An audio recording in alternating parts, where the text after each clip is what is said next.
Hi friends, நம்ம TNPSC வெற்றி பேச்சு சேனலில் இன்றைக்கி தமிழ் நியூ சிலபஸ் யூனிட் 7 உள்ள திருக்குறள் அதிகாரங்கள் அருளுடைமை மற்றும் ஊக்கமுடைமை இது ரெண்டிலும் இருந்து கேட்கப்பட்ட கேள்விகள் மற்றும் எப்படிலாம் கேட்கலாம் அப்படின்ற கேள்விகளையும் தான் இந்த வீடியோவில் நம்ம பார்க்க போகிறோம்.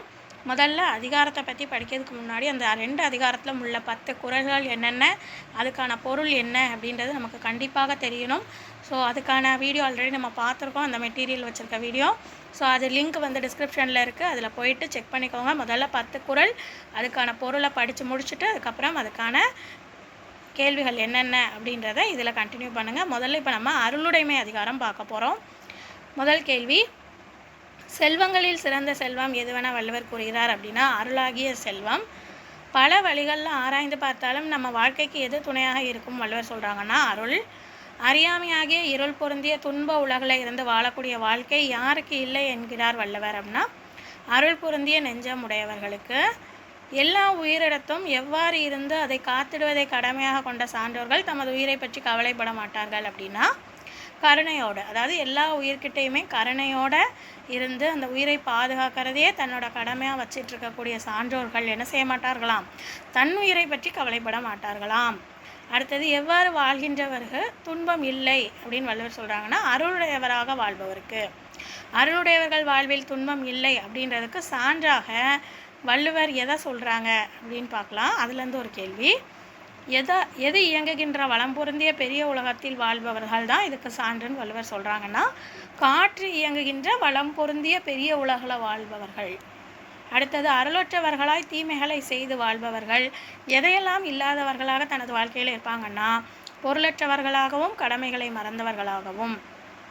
பொருள் இல்லாதவருக்கு இவ்வுலகில் வாழ்க்கை இல்லாதது போல யாருக்கு மேல் உலக வாழ்க்கை இல்லை அப்படின்னு வள்ளுவர் சொல்கிறாங்கன்னா அருள் இல்லாதவருக்கு மேல் உலக வாழ்க்கை இல்லை. யார் எந்த ஒரு காலத்திலுமே சிறந்து விளங்க மாட்டார்கள் அப்படின்னு வள்ளுவர் சொல்கிறாங்கன்னா அருள் இல்லாதவர் ஒரு காலத்திலும் சிறந்து விளங்குவதில்லை. அறிவு தெளிவு இல்லாதவன் ஒரு நூலின் உண்மை பொருளை கண்டறிய முடியாது. அதுபோல எவன் செய்யும் அறர் செயலும் இருக்கும்.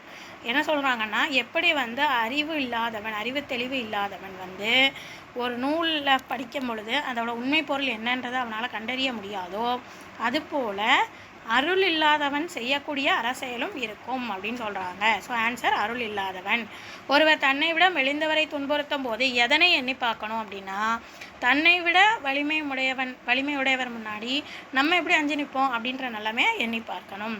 அடுத்து இதில் உள்ள சொற்பொருள் பாருங்கள். பூழியார் இழிந்தவர், அல்லல் துன்பம் வழி காற்று, மல்லல் வளமான, மா பெரிய, கரி சான்று, தெருளாதான் ஞானமின்னாதவன், செவ்வியான் சான்றோர், பிரித்தெழுதுக பொருள் செல்வம் பொருள் கூட்டல் செல்வம். அடுத்து ஊக்கமுடைமை அந்த அதிகாரம் பார்க்கலாம். இதுலேயும் முதல்ல டிஸ்கிரிப்ஷனில் லிங்க் இருக்குது, போயிட்டு 10 குறள் அதுக்கான விளக்கம் என்னன்றதை தெளிவாக படிச்சுட்டு அதுக்கப்புறம் இதை கண்டினியூ பண்ணிக்கோங்க. எது இல்லாதவர் வேறு எது உடையவராக இருந்தாலும் இல்லாதவராகவே கருதப்படுவர் அப்படின்னா ஊக்கம் இல்லாதவர் வேறு எது உடையவராக இருந்தாலும் இல்லாதவராகவே கருதப்படுவர்.